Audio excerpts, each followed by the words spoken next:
Hi అండి. Welcome to Ramya kitchen. మనమైతే ఇవాళ చికెన్ కర్రీని మామిడికాయతో తయారు చేసుకుందామండి.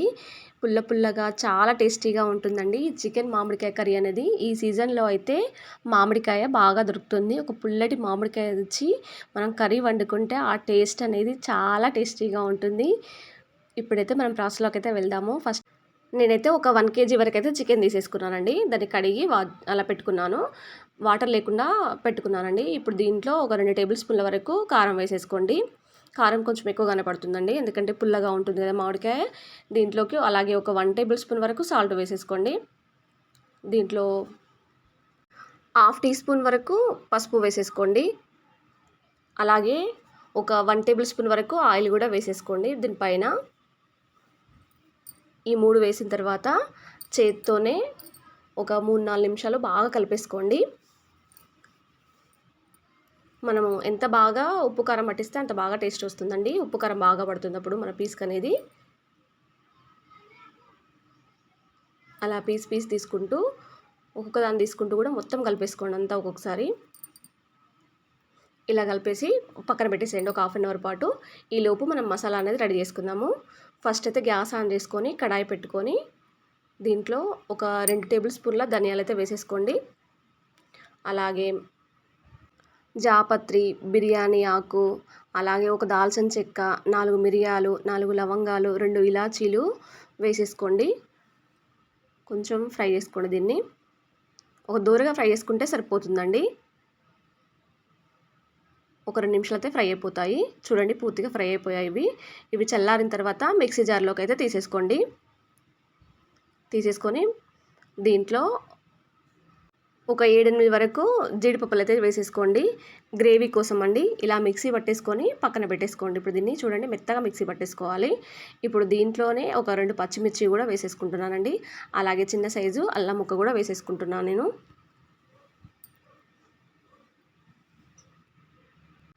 దీంట్లో పచ్చిమిర్చి అనేది చాలా టేస్టీగా ఉంటుందండి. మనం మామిడికాయ కర్రీలోకి పచ్చిమిర్చి వేస్తేనే చాలా టేస్టీగా ఉంటుంది.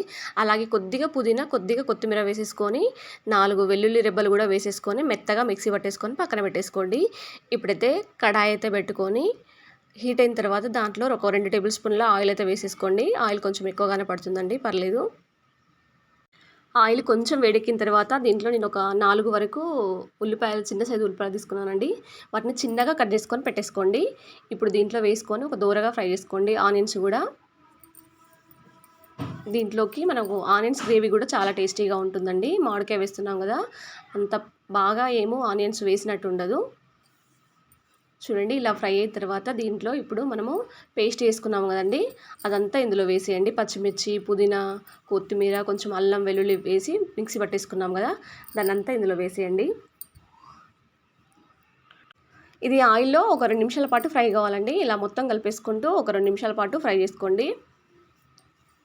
అలాగే దీంట్లో ఒక హాఫ్ టీ స్పూన్ వరకు పసుపు వేసేసుకోండి. పసుపు మనం ఆల్రెడీ చికెన్లో వేసాం కాబట్టి కొంచెం చూసి వేసేసుకోండి. కొంచెం ఫ్రై అయిన తర్వాత దీంట్లో చికెన్ అనేది వేసేయండి.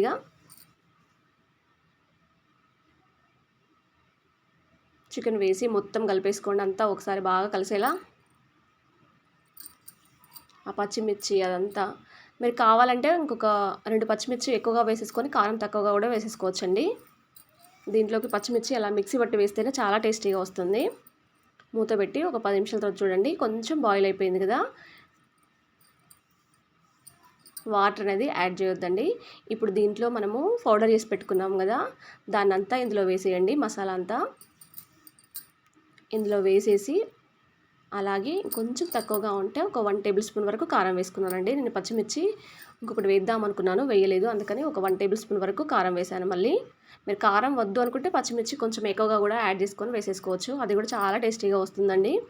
ఇప్పుడు ఇలా మొత్తం కలిపేసుకొని ఇంకొక 10 నిమిషాల పాటు మూత పెట్టేసుకోండి. 10 నిమిషాల తర్వాత మూత తీస్తే ఇలా ఉంటుందండి. హాఫ్ బాయిల్ అయిపోయిందండి. ఇప్పుడు దీంట్లో మనం మామిడికాయ అనేది వేసేసుకుందాము. మామిడికాయ అనేది హాఫ్ బాయిల్ అయిన తర్వాతనే వేయాలండి. ఇది పుల్లగా ఉండే మామిడికాయ నేను ఒక హాఫ్ వరకు తీసుకున్నానండి. పెద్ద మామిడికాయను పుల్లగా ఉంటుంది. 1 కప్పు వరకు ముక్కలు తీసేసుకున్నాను, మామిడికాయ ముక్కలు. ఇప్పుడు మొత్తం మూత పెట్టేసేయండి. ఇంకొక 5 నిమిషాలు 8 నిమిషాలు అలా మూత పెట్టేసుకుంటే ఆయిల్ అనేది అలా పైకి వస్తుందండి. మామిడికాయ ఎక్కువగా ఉడకనవసరం లేదు, మెత్తగా గూజైపోతుంది అందులో. చివరగా అలా కొత్తిమీర చల్లుకొని ఒక 2 నిమిషాల పాటు ఉంచి దించేస్తే సరిపోతుందండి. అలా కొత్తిమీర వేసిన తర్వాత కలుపుకోవాలి. ఇలా కలుపుకొని కొద్దిసేపు మూత పెట్టేసుకొని దించేస్తే చూడండి ఎలా ఉందో. ఆయిల్ అంతా పైకి వచ్చేసింది కదా.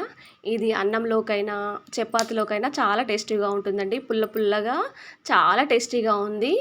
మీరు కావాలంటే కొంచెం ధనియా పౌడర్ యాడ్ చేయొచ్చు. ఒకవేళ మీరు ట్రై చేసేది ఉంటే ఎలా వచ్చిందో కామెంట్ బాక్స్లో కామెంట్ చేయడం మాత్రం మర్చిపోకండి.